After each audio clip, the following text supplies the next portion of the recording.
So what you've described is what happens all across America. We have sexual harassment, we have sexual assault, we have industry after industry, particularly industries that are closed systems. There's no accountability. So like the US military, no accountability. Last year there were 20,000 rapes or sexual assaults or unwanted sexual contact.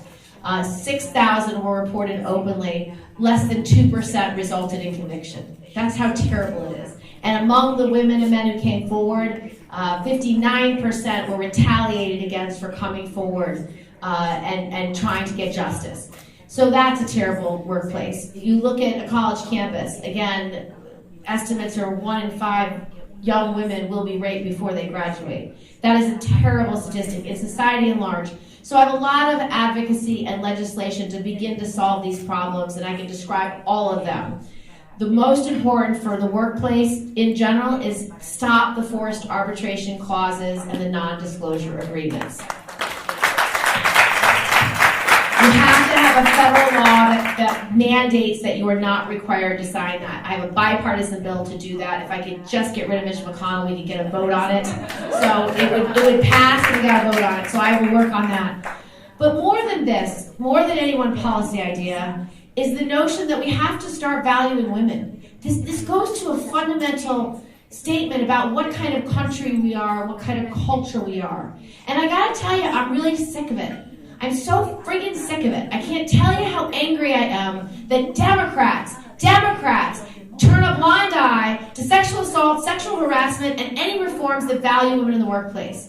And they play lip service to women and to women voters, but I promise you, every time the door on the negotiating room closes, women's reproductive freedom, women's rights, women's equality is the first thing that's thrown out the window to create a compromise. And that is compromised by Democrats and Republicans, both sides of the aisle in Congress. And so my question to all of you as women, who do you want in the White House? Do you want a woman who values you? Do you want a woman who will go to the mat for you every time, not compromise on your women's reproductive freedom, not compromise on your workers' rights, not compromise on your ability to go to the workplace and not be sexual harassed? We have Democratic candidates running for president right now who do not believe necessarily that it's a good idea that women work outside the home. No joke. We have presidential candidates running right now who thinks the Me Too movement has gone too far. Well, what do you mean by that? Do you mean any woman who's come forward to say she's been sexually harassed or sexually assaulted shouldn't be complaining? What are you saying, that any man, especially a powerful man, a well-liked man, should be able to grope you in the ass or grope you in the boob or forcibly kiss you? Is that what you believe?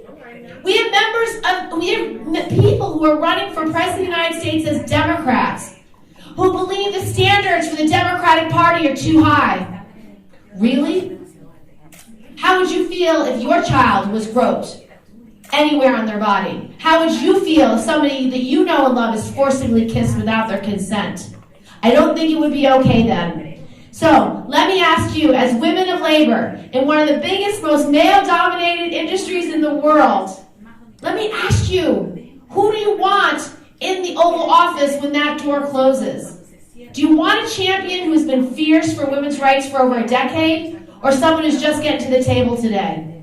Or maybe someone who will yes you to death and say they believe in women's rights, but really don't give a shit? Your choice. I'm telling you, I'm the best candidate running for president. I'm the best candidate for you and your voice.